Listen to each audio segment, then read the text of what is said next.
ایک مرتبہ ایک عورت نے تنور میں روٹیاں لگائیں اور وضو کر کے نماز شروع کر دی۔ شیطان ایک عورت کی صورت میں اس خاتون کے پاس آ کر بولا، تیری روٹیاں تنور میں جلی جا رہی ہیں۔ اللہ پاک کی نیک بندی شیطان کی بات پر توجہ دیے بغیر نماز میں مشغول رہی۔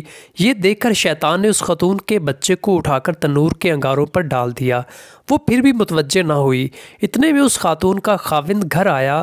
اس نے دیکھا کہ اس کا بچہ تنور میں ان انگاروں سے کھیل رہا ہے جنہیں اللہ پاک نے سرخ عقیق بنا دیا ہے۔